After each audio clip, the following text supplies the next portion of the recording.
तो बच्चों कैसे हैं आप सब। बहुत बहुत स्वागत है आपका आज की इस वीडियो में। आज का ये वीडियो क्लास 12th के बच्चों के लिए बहुत ज्यादा खास होने वाला है, क्योंकि आज की इस वीडियो में हम लोग देखने वाले हैं क्लास 12th का जो पॉलिटिकल साइंस सब्जेक्ट है आपका, हिंदी में जिसको आप राजनीतिक विज्ञान विषय भी बोलते हैं, इसके जो भी इंपॉर्टेंट कार्टून निकलते हैं मिड टर्म एग्जाम्स के लिए वो इस वीडियो में हम लोग देखने वाले हैं। बेसिकली ये हम लोग एक सीरीज चला रहे थे इंपॉर्टेंट कार्टून का, जो आपके पेपर में आ सकता है। इस सीरीज का हमारा ये पार्ट 2 वाला वीडियो होने वाला है, जिसके अंदर जो भी हमारे कार्टून बच गए थे, जो पार्ट 1 वाली वीडियो में हमने डिस्कस नहीं किया था, वो सारा इस वीडियो में हम लोग डिस्कस करने वाले हैं। ठीक है, तो अगर अभी तक आपने पार्ट 1 वाला वीडियो नहीं देखा है तो जरूर जाकर के देखिएगा। उसका जो लिंक होगा वीडियो का मैं डिस्क्रिप्शन बॉक्स में डाल दूंगा, उस पर क्लिक करके देख लीजिएगा, क्योंकि मेजॉरिटी जो इंपॉर्टेंट कार्टून थे वो हमने पार्ट 1 वाली वीडियो में डिस्कस कर लिया। फिर भी थोड़ा बहुत भी तैयारी में कमी ना रह जाए, इसीलिए ये पार्ट 2 वाला वीडियो मैं आपके लिए लेकर के आया हूँ। ठीक है, तो पार्ट 1 वाले वीडियो पहले देखिएगा, मस्ट वॉच, उसको देख लीजिएगा बिल्कुल। उसके बाद इस वीडियो को देखिएगा। अगर आपने पार्ट 1 वाला वीडियो देख लिया है तो इस वीडियो को पूरा जरूर देखिएगा। आपका मिड टर्म का एग्जाम का जो तैयारी है वो बहुत अच्छी तरीके से हो जाएगा। ठीक है, चलिए आगे चलते हैं। अगर अभी तक आपने मुझे इंस्टाग्राम पे फॉलो नहीं किया है तो वहां पर जरूर फॉलो कर लीजिएगा। आपके जो भी डाउट्स होते हैं, जो कमेंट सेक्शन में आप अपने डाउट वगैरह पूछते हैं कई बारी, तो हम आपको रिप्लाई नहीं कर पाते वहां पर, तो आप अपने डाउट जो है मुझसे इंस्टाग्राम पे पूछ सकते हैं। ये मेरा इंस्टा आईडी है जय झा 07। यहाँ पर मैसेज कर सकते हैं मुझे अपने डाउट्स। जैसे ही मुझे समय मिलेगा मैं आपको रिप्लाई कर दिया करूंगा। ठीक है, अगर अभी तक आप हमारे टेलीग्राम चैनल में ज्वाइन नहीं हुए क्लास 12 के, तो जरूर ज्वाइन हो जाइए। वहां पर लगभग 2500 के आसपास बच्चे ऑलरेडी ज्वाइन हो चुके हैं। आप भी जरूर ज्वाइन हो जाइए, आपको बहुत ज्यादा बेनिफिट देखने को मिलेगा। इंपॉर्टेंट नोट्स हो गया, पीडीएफ हो गया, इस तरह की चीजें हम आपको अवेलेबल करवाते रहते हैं। ठीक है, टेलीग्राम चैनल में ज्वाइन होने के लिए सिंपली आपको टेलीग्राम पे जाना है, वहां सर्च करना है क्लास 12 सीबीएसई 1 to 3 है। जैसे ही आप सर्च करेंगे आपको हमारा क्लास 12 का टेलीग्राम चैनल देखने को मिल जाएगा। वहां पर जरूर ज्वाइन हो जाइए, फ्यूचर में आपको बहुत ज्यादा फायदा होने वाला है। तो चलिए हम अपने वीडियो को शुरू करते हैं और देखते हैं जो कार्टून हमारे इंपॉर्टेंट है पेपर के लिए। ठीक है, तो चलिए देखते हैं क्या करके। तो यहाँ पर आप देख सकते हैं ये है हमारा पहला कार्टून, और इस कार्टून को अगर आप ध्यान से देखेंगे तो यहाँ पर आपको एक बड़ा सा पिग ऐसे देखने को मिलेगा, और इस पिग के छोटे छोटे बच्चे आपको यहाँ पर देखने को मिलेंगे। ठीक है, इस पिग के ऊपर यहाँ पर लिखा गया है वॉर, और इस पिग के जो छोटे छोटे बच्चे हैं इनके ऊपर लिखा गया है टेररिज्म। ठीक है, तो ये जो कार्टून है ये हमें क्या संदेश देने का प्रयास कर रहा है, क्या मैसेज दे रहा है, तो इस कार्टून के द्वारा यह बताया जा रहा है कि किस प्रकार से जो हमारे वॉर लड़े जाते हैं, जो युद्ध लड़े जाते हैं, उनके अंदर जो आतंकवादी होते हैं उनको एज अ वेपन यूज किया जाता है, एज अ हथियार के रूप में इस्तेमाल किया जाता है। ठीक है, तो इस टाइप का कुछ मैसेज यहाँ पर देने का प्रयास हमें किया जा रहा है। क्लियर, चलिए आगे चलते हैं। अगला ये चित्र देखिए थोड़ा सा, यहाँ पर आपको एक फाइटर जेट देखने को मिलेगा जो युद्ध वगैरह में हमारा इस्तेमाल होता है। ठीक है, इस फाइटर जेट पे अगर आप देखेंगे तो आपको इस तरह से करेंसी देखने को मिलेगा, इस तरह से देख रहे हैं ये। तो ये क्या हमें मैसेज देना चाह रहा है, तो ये युद्ध की अर्थव्यवस्था है। कहने का मतलब ये है कि जब युद्ध होता है तो उसमें आपका लाखों डॉलर, या यूं कह लीजिए करोड़ों डॉलर, या रुपए में अगर बोले तो करोड़ों अरबों रुपए जो है प्रतिदिन या फिर प्रति महीने खर्चा होता है। तो उसी चीज को यहाँ पर दिखाया गया है कि जब आप युद्ध लड़ रहे होते हैं तो आप जो है हथियारों से इस तरह से युद्ध नहीं लड़ रहे होते हैं, आप एक तरह से अपने पैसे के दम पर युद्ध लड़ रहे होते हैं। जब तक आपके पास पैसा है, इस तरह के हथियार को आप खरीद सकते हैं, बना सकते हैं, तब तक आप युद्ध लड़ेंगे। जैसे ही आप आर्थिक रूप से कमजोर हो जाएंगे वैसे ही आप जो युद्ध में हार मान लेंगे। ठीक है, तो इस तरह से यहाँ पर ये दिखाया गया है। तो ये युद्ध की अर्थव्यवस्था को लेकर के यहाँ पर ये चित्र दिखाया गया है। अभी आपको पता है रशिया यूक्रेन वॉर चल रहा है, तो वहां पर भी आप देखेंगे तो दोनों ही पक्षों के पास पैसा भरपूर है। आपका जो रशिया है उसके पास भैया यहाँ पर प्राकृतिक गैस है, आपका पेट्रोलियम है, ये सब चीजें हैं, जिसको वो क्या करता है भैया पूरी दुनिया को बेचता है और उससे पैसा कमाता है, और उसी पैसे को भैया यहाँ पर वॉर में इन्वेस्ट कर रहा है रशिया। वहीं यूक्रेन की बात करें तो यूक्रेन भैया यहाँ पर जो है क्या कर रहा है, वो सपोर्ट मांग रहा है वेस्टर्न कंट्रीज से, जैसे अमेरिका हो गया, ठीक है, यूरोप के कई सारे देश हो गए। तो ये सारे देश जो है इकोनॉमिकली, आर्थिक रूप से यूक्रेन को सपोर्ट कर रहे हैं, तभी जो रशिया यूक्रेन का वॉर है इतने लंबे समय तक हमारा चल पा रहा है। क्लियर, ठीक है, ये मैं अपने अनुभव के आधार पर बता रहा हूँ। एक्चुअल डेटा आप जाकर के गूगल पे सर्च करेंगे तो बहुत सारी जानकारी आपको देखने को मिलेंगी। ठीक है, ये मैं अपने एक्सपीरियंस के हिसाब से बता रहा हूँ। तो जो युद्ध की अर्थव्यवस्था होती है उसको संदर्भित करने के लिए, उसको रेफरेंस में इस तरह से करने के लिए यहाँ पर इस तरह से आपको ये चित्र दिखाया गया है। ठीक है, आगे चलते हैं। अगला ये वाला जो कार्टून है इसको बिल्कुल ध्यान से समझिए। ये यूएनओ की असफलता के ऊपर है हमारा। ठीक है, जो यूएनओ है वहां पर आप देखेंगे ना, खाली ये शब्दों की बरसात करता है। देखेंगे कि भैया नाराजगी, अंतर्राष्ट्रीय नाराजगी, शांति सैनिक, ठीक है, ये नरसंहार, इस तरह से अगर कोई मसला निकल करके आता है, ठीक है, तो यूएनओ क्या करता है भैया, यहाँ पर सिर्फ शब्दों की बरसात करता है कि हाँ हम आपकी मदद करेंगे, ठीक है, इस तरह से, है ना। लेकिन एक्चुअली में यहाँ पर यूएनओ कोई काम उस टाइम पे नहीं कर पाता है। फॉर एग्जाम्पल मान लीजिए कि एक वॉर हो गया, अभी रशिया यूक्रेन वॉर ही ले लेते हैं, ये वॉर हो गया, तो एक्चुअली में यूएनओ यहाँ पर कुछ नहीं कर पाया, देखा जाए तो कुछ भी नहीं कर पाया, ठीक है। हालांकि यहाँ पर बहुत कुछ किया जा सकता था लेकिन किया नहीं गया। तो यूएनओ क्या है भैया, केवल शब्दों की बरसात करता है। तो उस चीज को ही पॉइंट आउट करने के लिए यहाँ पर आपका ये कार्टून बनाया गया है। और खासकर अमेरिका वगैरह की बात करें, अमेरिका जैसे देशों की, जो कि भैया उसका तो यूएनओ कुछ कर ही नहीं सकता, है ना। कई बार ये देखने को भी मिला है हमें, जैसे हिरोशिमा और नागासाकी पे अमेरिका ने जो है क्या किया था, बम गिराया था, तो यूएनओ ने कहा क्या कर लिया, मतलब इस तरह से कुछ कर पाया यूएनओ, नहीं कर पाया, ठीक है। और भी बहुत सारी चीजें हमें देखने को मिली, बहुत सारे इंसिडेंट देखने को मिली। तो इस तरह से हमें यहाँ पर ये कार्टून दिया गया। तो आई होप कि आपको ये समझ में आ गया होगा। कुछ बातें भी यहाँ पर लिखी गई है कि दारफूर की हालत की एक जो कि वानगी, आप क्या मानते हैं कि संयुक्त राष्ट्र जो है संघ है, इस तरह की स्थितियों में किस प्रकार हस्तक्षेप कर सकता है, क्या इसके लिए संयुक्त राष्ट्र के न्यायाधिकारों में बदलाव की जरूरत है, तो इस तरह से आपको बताना है, ठीक है। ये आपका हो गया कार्टून। चलिए अब हमारा ये वाला कार्टून थोड़ा सा देख लीजिए, ये भी काफी इंपॉर्टेंट है, कई बार पेपर में आ जाता है। यहाँ पर देखिए भारत और पाकिस्तान के रिश्तों को बताया गया है कि बकरों की भूल भुलैया से कुर्सी मेजों की भूल भुलैया तक। यहाँ पर आप देखेंगे तो मनमोहन सिंह जी दिखाए गए हैं और यहाँ पर जो है पाकिस्तान के लीडर दिखाए गए हैं। क्या है भैया, 2004 से लेकर के 14 तक के दौरान जो भारत और पाकिस्तान के बीच में वार्ताएं हुई हैं, उन पर एक नजरिया दिखाया गया है कि खाली भैया यहाँ पर वार्ता हो रहा है कि हम ये करेंगे वो करेंगे, लेकिन एक्चुअली में एंड ऑफ द डे कोई रिजल्ट हमारा निकल करके नहीं आ रहा है, खाली बातचीत ही हो रहा है, बातचीत ही हो रहा है, हो रहा है, हो रहा है, हो रहा है ना। लेकिन एंड ऑफ द डे हमारा कोई रिजल्ट यहाँ पर निकल करके नहीं आया है किसी भी विषय को लेकर के। तो उसी चीज को संदर्भित करने के लिए यहाँ पर ये कार्टून बनाया गया है, ठीक है। आगे चलते हैं। अब ये वाला जो है आपका चित्र देख लीजिए, इस तरह से जो भी कार्टून कह लीजिए, ये क्या है भैया, ये है आपका दो बैलों की जोड़ी। क्या है आपका, दो बैलों की, मैं लिख देता हूँ, दो बैलों की यहाँ पर दिखाएगा ये, ठीक है, दो बैलों की आपका जोड़ी, है ना। ये क्या है, ये आपका कांग्रेस का फर्स्ट कह सकते हैं चुनाव चिन्ह था। जैसे अभी आप बीजेपी पार्टी का देखेंगे तो इस तरह से कमल है ना, इस तरह से, और कांग्रेस का देखेंगे तो दो हाथ है आपका मिला हुआ। तो उसी प्रकार से कांग्रेस पार्टी का सबसे पहला चुनाव चिन्ह इस तरह से था, दो बैलों की जोड़ी। ओके, चलिए अब ये वाला कार्टून, इसको भी बिल्कुल ध्यान से समझिए, ये आपके पेपर को लेकर के काफी इंपॉर्टेंट है। यहाँ पर अगर आप देखेंगे तो एक पेड़ है इस तरह से, और इस पेड़ को रस्सी बांध करके जो है कुछ लोगों के द्वारा खींचा जा रहा है। ऊपर भी कुछ डाली पर लोग बैठे हुए हैं, यहाँ पर आप देख सकते हैं, और आराम से देख रहे हैं कि भैया कैसे मुझे यहाँ पर आप खींच रहे हो, ठीक है। तो इस तरह से ये कार्टून बनाया गया है। ये किससे संबंधित है, इसको थोड़ा सा समझिए। यहाँ पर रस का जो है कि रस्साकशी 29 अगस्त 1954, इस कार्टून में सरकार और विपक्षी दलों की ताकत की तुलना की गई है। जो हमारा गवर्नमेंट है और जो उसका अपोजिशन पार्टी है उसकी तुलना की गई है। कार्टून में दर्शाए गए पेड़ पर नेहरू जी और उनके कैबिनेट सहयोगी बैठे हुए हैं। यहाँ पर ये नेहरू जी हैं और इनके कैबिनेट सहयोगी जो है ये पेड़ पर बैठे हुए हैं। चलिए अब ये वाला कार्टून थोड़ा सा समझिए बच्चों, ये भी काफी इंपॉर्टेंट है। ये आपका इलेक्शन कमेटी को लेकर के दिया गया। देखिए 1951 में कांग्रेस द्वारा पार्टी उम्मीदवार चुनने के लिए बनाई गई चुनाव समिति पर कार्टूनिस्ट का एक नजरिया दिखाया गया है, जिसमें समिति में नेहरू के अलावा मोरारजी देसाई, रफी अहमद, जैसे कि किदवई हो गया, डॉक्टर बीसी राय हो गए, कामराज हो गए, नाडार हो गए, राम गोपालाचारी हो गए, जगजीवन राम जी हो गए, मौलाना आजाद जी हो गए, और डीपी मिश्रा, पीडी जैसे कि टंडन और गोविंद वल्लभ पंत जो है दिखाए गए। यहाँ पर आप देख सकते हैं इन सब का कार्टून, ठीक है।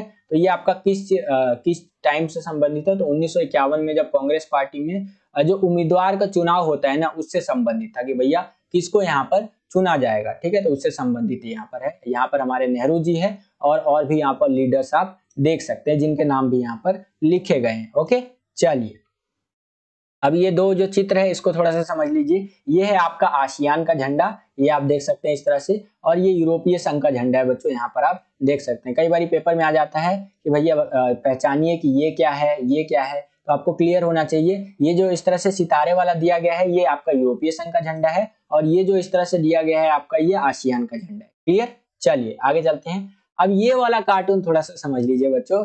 लास्ट ईयर जो है मैंने सारे कार्टून दिए थे, कोई कार्टून पेपर में नहीं आया, यही कार्टून पेपर में आ गया था, है ना। तो बच्चे बोल रहे थे सर आपने इतनी मेहनत की, पूरे सिलेबस से कार्टून निकाल करके दिया और वो सब आए नहीं और ये वाला कार्टून आ गया लास्ट ईयर, ठीक है। तो मैंने सोचा चलो इस साल दे देते हैं। यहाँ पर अगर आप ध्यान से देखेंगे तो टाइटैनिक का दृश्य बनाने का प्रयास किया गया। आपको पता है टाइटैनिक बहुत बड़ा जहाज था एक, जो कि बोला जाता था कि कभी डूब नहीं सकता, लेकिन डूब गया था। इस तरह का एक जो है आइसबर्ग से टकरा करके, बर्फ के पहाड़ से एक तरह से कह सकते हैं टकरा करके टाइटैनिक जहाज जो था वो डूब गया था। तो उसी प्रकार से यहाँ पर यूरोपीय संघ के बारे में बात किया गया है, यूरोपियन यूनियन के बारे में बात किया गया है कि 2003 में यूरोपीय संघ ने एक साझा संविधान बनाने की कोशिश की थी। यह कोशिश जो है नाकामयाब रही थी, यानी कि अनसक्सेसफुल रही थी और इसी लक्ष्य को देखते हुए कार्टून बनाया गया है, ठीक है।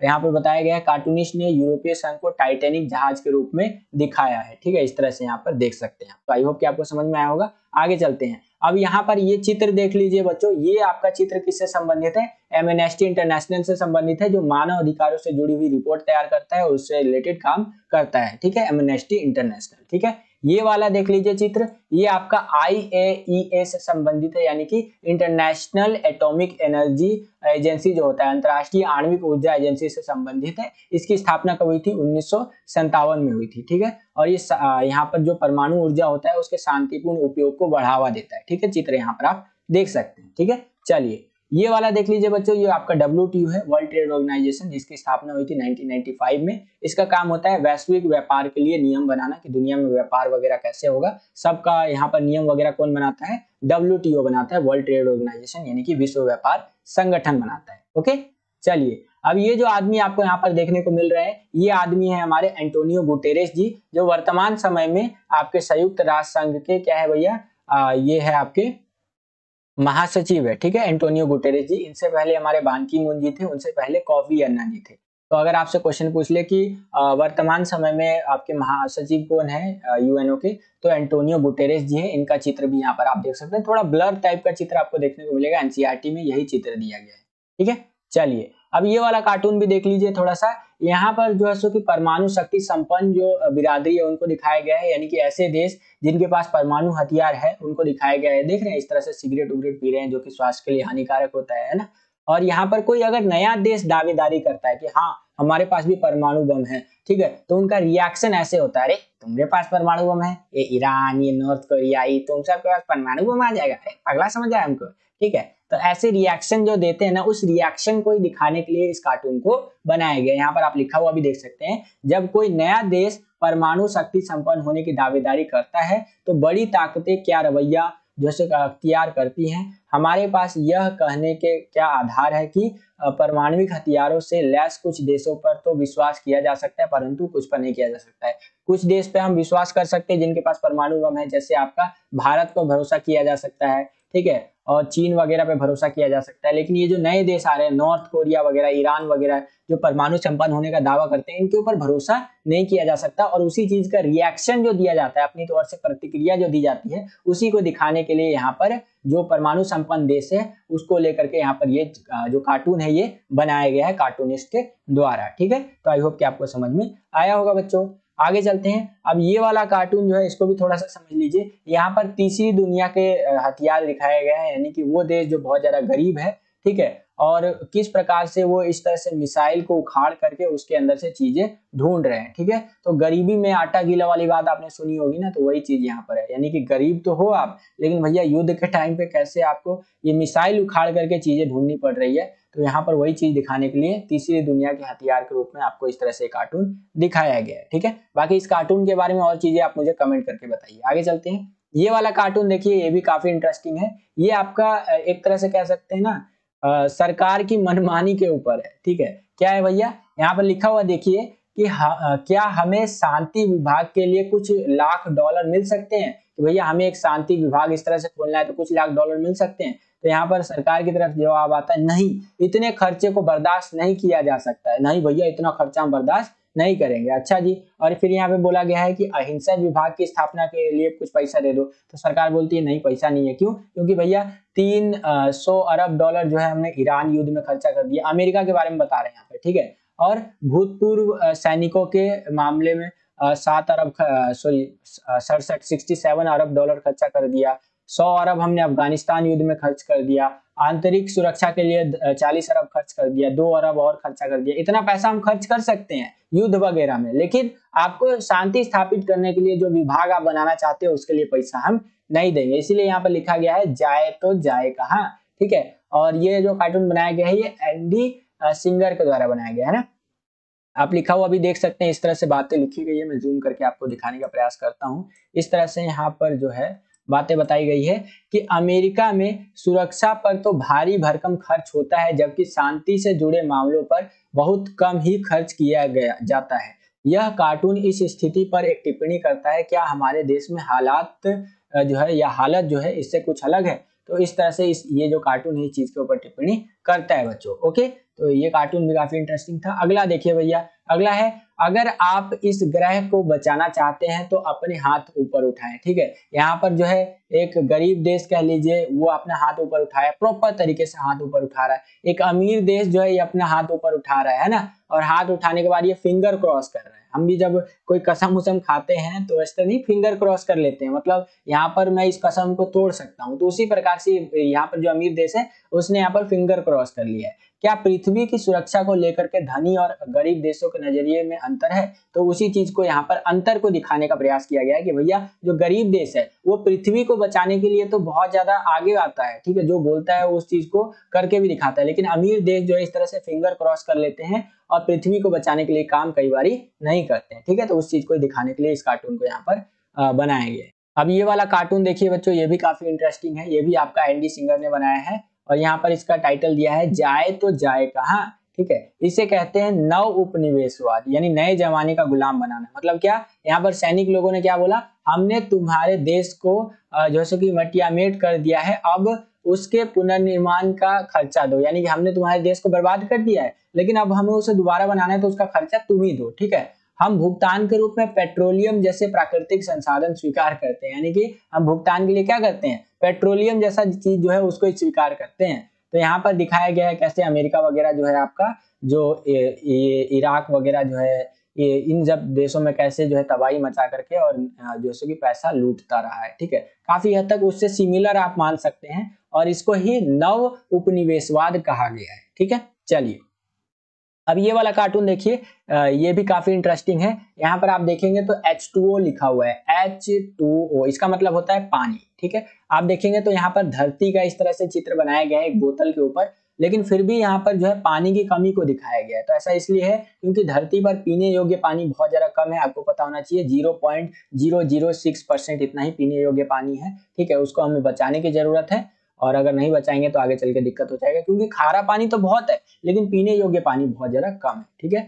और हम जो है पानी बचाएंगे तो फ्यूचर में हमें बहुत ज्यादा फायदा मिलेगा। और ये भी बोला जाता है कि आने वाले जो थर्ड वर्ल्ड वॉर है हमारा, ये पानी को लेकर के ही लड़ा जाएगा। तो भैया save water for better tomorrow, ठीक है। चलिए अब ये वाला कार्टून देखिए, ये भी काफी इंटरेस्टिंग है, काफी फनी भी है।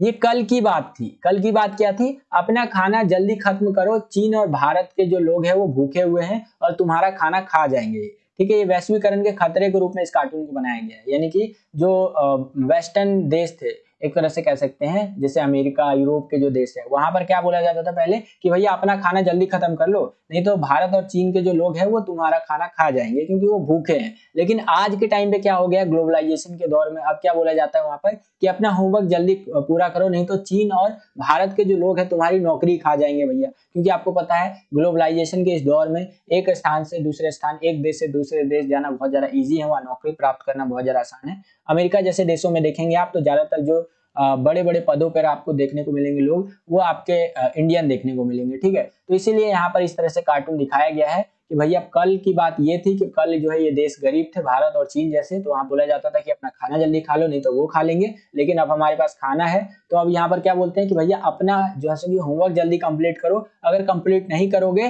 तो अमेरिका बोल रहा हूँ, आपका जो चीन है और भारत है ऐसे देश के लोग आएंगे और तुम्हारी नौकरी ही अब खा जाएंगे। तो ये वैश्वीकरण का खतरा है, ना केवल अमेरिका जैसे देशों में, अन्य देशों का भी आप यहाँ पर उदाहरण दे सकते हैं, ठीक है। तो इस प्रकार से ये कार्टून था हमारा।